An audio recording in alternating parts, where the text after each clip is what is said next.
Alors que nous sommes à quelques heures du terme de cette année 2024, le président du Forum pour la défense de la République, FDR, en a profité pour s'adresser à ses partisans, mais surtout à ses compatriotes, à travers une déclaration faite au siège du parti même. Pour le président Bachi Pambou, si notre pays a connu de grands changements avec l'arrivée du CETRI, il n'en demeure pas moins que beaucoup reste à faire et en a profité pour fustiger quelques dérives constatées ici et là, entravant ainsi le dynamisme impulsé par le président de la transition. Car cela ne tienne, il a conclu sa déclaration avec les vœux les meilleurs adressés à tout le peuple gabonais.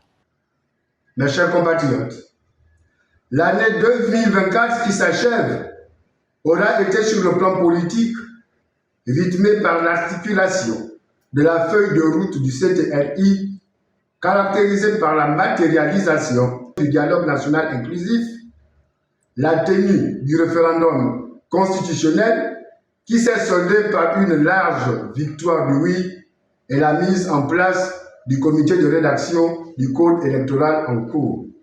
Sur le plan social, disais-je, de nombreux efforts ont été consentis par le CTRI pour soulager le quotidien des agents publics et réduire le chômage de masse avec la dévalorisation des indemnités aux auxiliaires des commandements, l'octroi de 1200 postes budgétaires au personnel du ministère de la Santé, la création de 1000 postes budgétaires pour les enseignants, l'attribution de 500 postes budgétaires aux professionnels des médias publics, la révalorisation de la subvention de la presse qui désormais passe de 127 millions à 500 millions de francs CFA, mais dont les conditions d'attribution fixées par le ministère de tutelle posent énormément de problèmes.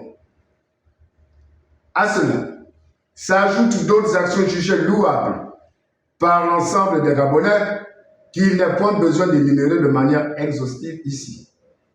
Sur le plan économique, le remboursement de 884 milliards de francs CFA de dettes publiques et la mobilisation de 739 milliards de francs CFA lors du Forum France-Gabon, le rachat anticipé de l'eurobond 2025, soit 180 milliards de francs CFA, témoigne d'une volonté manifeste d'épuration de la dette publique de l'État. La création de Fly Gabon Holding marque le retour historique d'une compagnie aérienne nationale après 18 ans d'absence. Toutefois, en ma qualité d'acteur politique engagé et attaché aux valeurs démocratiques, je ne puis laisser sous silence, disais-je, les insuffisances qui persistent et demeurent en cette séquence transitionnelle.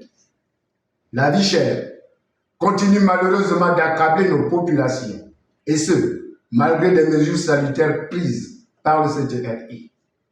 La situation de nos étudiants à l'étranger reste précaire, avec plus de 200 boursiers, menacés d'expulsion en Turquie et en Russie. Les coupures intempestives de la plus belle femme du Gabon, j'ai cité, Dame SG, demeure un fléau quotidien qui accable la vie des paisibles citoyens. Les scandales de détournement de fonds publics à la GOC et à la CNAM-GS nous rappellent que la lutte contre la corruption doit se poursuivre sans relâche.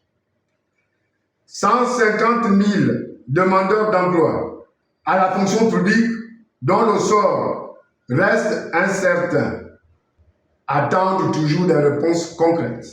La montée de l'insécurité manifeste avec les enlèvements et disparitions d'enfants récurrents, ainsi que les dérives des forces de l'ordre et de défense de notre cher pays, prennent des allures inquiétantes avec des cas de sévices corporels et de décès sous torture, qui sont inacceptables autant pour moi et contraires aux valeurs de notre transition et du respect des droits de l'homme. Aussi, saisis-je cette occasion pour exhorter des plus hautes autorités du pays, en tête desquelles le général de brigade Brice Clotaire Oligui Nguema, la mise en place d'une commission d'enquête indépendante pour faire toute la lumière sur les réelles conditions qui ont conduit à la mort du compatriote Yohan Bunda. Plus jamais ça. Plus jamais ça. La révision unilatérale de la liste électorale par le ministère de l'Intérieur constitue une violation flagrante de la loi numéro 07/96 du 12 mars 1996 qui menace le processus démocratique que nous construisons.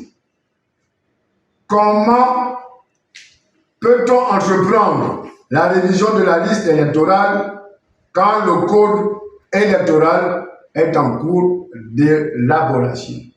N'est-ce pas là une aberration? C'est pourquoi il me semble judicieux qu'en 2025, nous redoublions collectivement plus d'efforts pour corriger ces insuffisances, car la transition ne peut réussir que si, et seulement si, elle répond aux aspirations profondes du peuple gabonais souverain dans le strict respect de la démocratie participative, de la justice sociale, de la sécurité et de notre dignité retrouvée. À l'aube de cette nouvelle année, je formule donc le vœu de voir prospérer un Gabon plus juste, plus démocratique et plus prospère pour tous, et appelle solennellement à l'anticipation de l'élection présidentielle devant se tenir cette année 2025 dans un délai temporel raisonnable. À toutes et à tous, bonne année 2025, vive le Gabon, vive la République, que Dieu bénisse le Gabon.